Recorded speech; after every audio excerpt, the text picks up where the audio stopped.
Saya Astrianti Talakana dari kelas 1B Pendidikan Guru Madrasah Ibtidaiyah. Saya akan meresensi novel yang berjudul Rembang Jingga. Penerbit novel ini adalah Gramedia Pustaka Utama dan diterbitkan pada tahun 2015. Cetakan ini adalah cetakan pertama. Nama dari penulis novel ini ialah Keiji Oitoro dan Diana Premadi. Mendengar kedua nama penulis novel ini seperti sudah tidak asing lagi dalam dunia tulis-menulis. Keiji Oitoro adalah seorang wartawan tabloid bintang Home, sedangkan Diana Premadi adalah seorang penulis lepas di majalah Home Living. Rembang Jingga adalah novel kedua yang ditulis oleh Keiji Oitoro dan novel pertama bagi Diana Premadi. Berat dari novel ini adalah 500 gram dan jumlah halaman di dalam novel ini ada 232 halaman. Kategori dari novel ini adalah fiksi.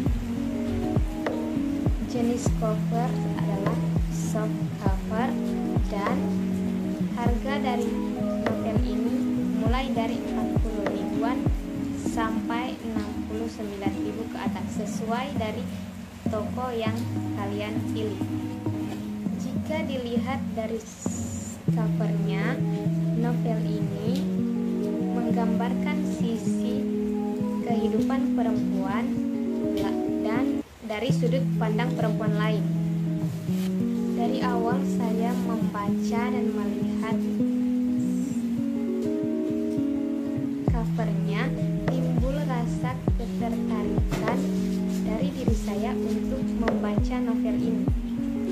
Karena di dalam isi novel ini ada 4 tokoh perempuan yang menginginkan hak dan kebebasan perempuan dari tindasan orang-orang yang tidak bertanggung jawab, sehingga mereka mendirikan yayasan yang diberi nama SRI atau Sejahtera Ramah Independen. Ada 4 prolog di dalam cerita novel tersebut dengan cerita yang berbeda-beda, tetapi ada keterkaitan dengan 4 tokoh perempuan tersebut. Pada prolog pertama menceritakan seorang perempuan yang dulunya ia adalah orang yang rajin, pintar, baik, dan lain-lain. Tetapi ia sekarang terjerumus ke dalam obat-obatan terlarang atau narkoba, sehingga membuat dirinya tewas karena overdosis narkoba.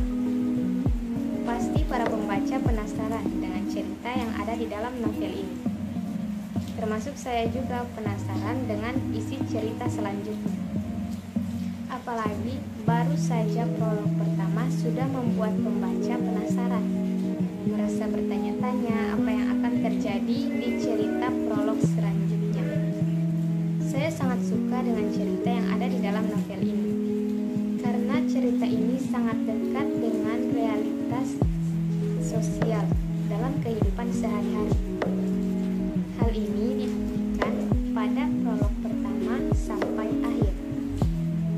Menurut saya pribadi, cerita ini sudah bagus. Bahkan kalau ada lanjutan di buku kedua, ketiga, dan keempat itu lebih bagus.